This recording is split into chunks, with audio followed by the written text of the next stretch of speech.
time and time again, we've heard that this isn't an issue of technology. It's not really even an issue of time in the sense that there's time to make an agreement and time to achieve what we need to do. It's about political will. And I'm going to ask you, in the US specifically, so many of these big negotiations come down to what the big powers want. How much scope is there for kind of injecting some political will into the US domestic political scene? Well, I mean, at heart, this is a battle between the short-term interests like the oil and coal companies who are focused on next quarter's profits and their market share versus the true, not only environmental, but economic long-term interests of the peoples of the world. So it's a matter of political will, but it's a matter of who is controlling the politics and influencing the politicians. And I think you see that dynamic shifting in the United States right now because of the BP oil spill. It's put the backers of the fossil fuel industry a little bit on their heels. There's going to be a vote later today in the Senate on a proposal that Senator Lisa Murkowski from Alaska is offering to try to take away the Environmental Protection Agency's authority to regulate emissions of carbon dioxide and other greenhouse gases under our Clean Air Act. That proposal was picking up some momentum a few months ago. But I think in the wake of the BP oil spill and the efforts to link what she's doing to the short-term interests of the coal and oil companies, it's losing a bit of momentum now. Whether that's enough to get us over the top to have an actual cap on U.S. greenhouse gas emissions in the legislation that the leadership will be bringing to the Senate floor next month, we don't yet know. There's another important meeting today of the relevant committee chairman in the Senate with the majority leader, Harry Reid.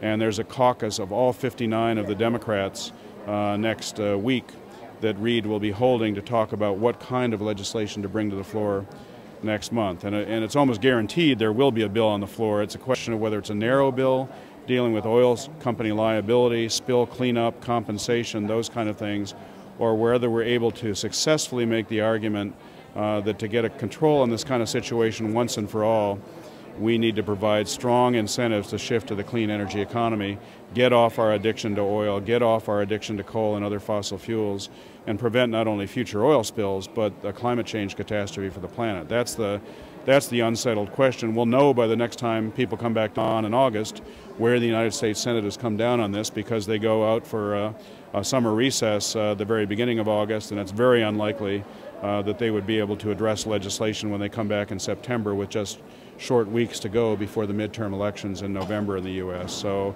this is really our window of opportunity this next month and a half to see if we can get something across the finish line in the U.S.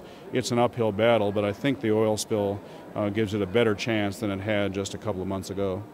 I know that you have to go off to a meeting soon, but this is an incredibly complicated process, and as we saw this morning and last night, you can have a relatively minor kind of discussion about a text which isn't a proposal, and global politics comes into play big style and crushes it. Are there kind of what hope can you give? Where are the leverage points for activists around the world? We've spoken about it in the US. Mm-hmm. There's kind of this domestic legislation. Mm-hmm. If we can get this through, then the talks might start moving. Mm-hmm. If we can get conversations about oil moving, are there a series of kind of key points that activists can mobilize around, or is this a much more complex process than that?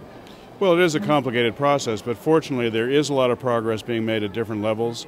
Cities around the world are taking action to reduce greenhouse gas emissions while improving the prosperity of their local citizens. More and more companies are joining the race for a low-carbon future and making cuts in their own emissions and investments in clean energy technologies. We've seen in my country 29 of the 50 U.S. states have established renewable electricity standards, requiring utilities to get more and more of their power each year from renewables like solar and wind. And even in the absence of federal legislation, that's made the U.S. one of the best investment markets in the world for renewable energy technologies. So there's a lot of glimmers of hope. The problem is it's not moving as quickly and at the scale that we really need to come to grips with this problem. So if we can't get the national governments in the U.S., EU, Japan, China, Brazil, and elsewhere to both do more at home and to come together around a fair and equitable global framework, the problem is we may end up doing too little too late and paying the price down the road. But there's a lot of entry points for activists around the world, whether it's talking to your mayor, your city councilman, local companies, state and provincial and regional leaders. It doesn't have to be just your presidents and prime minister, members of parliament and Congress. There's a lot of different entry points for people who want to get engaged on this issue and make a difference. You can go to the websites of groups like ours, ucsusa.org, and find out more about what activists are doing in the U.S. You can go to some of the international organizations like Greenpeace, WWF, and click on your own country and find out what's happening there. Everyone can make a difference on this issue, and that's the only thing that's going to change governments' minds. And just one final question. We were just speaking to a person from South Africa, and I asked her who she thought was going to win in the World Cup game between South Africa and Mexico. So there's an even more important game coming up between the US and England on Saturday. So I'm just going to ask you for a prediction. Well, it's funny. I was meeting with the ambassador from the Mexican presidency, Ambassador Alfonso Luis de Alba, and I was joking with him that whoever lost the World Cup match between South Africa and Mexico would be the one on the hook to deliver the treaty. And he kind of laughed, but then he said he'd had a serious conversation with Alf from South Africa, the head of the delegation from South Africa. They both agreed it would be in the best interest of everyone if the match was a draw, if there was no winner and no loser between South Africa and Mexico. Of course, you know, I like the prospects for my own team, the U.S. team. They're a feisty bunch. They play well together as a team. They're going to have a very tough time against England. They're definitely the underdog, but they're going to give them a run for their money, and my prediction is they'll come out of their group. Whether or not they beat England, they'll come out of their group and advance to the death penalty phase. How deep they will go into that is anyone's guess. They have the potential to go deep because you remember last year they beat Spain in the Confederations Cup, and they were ahead 2-0 to Brazil at the end of the first half in the final before the Brazilians stormed back and beat them 3-2.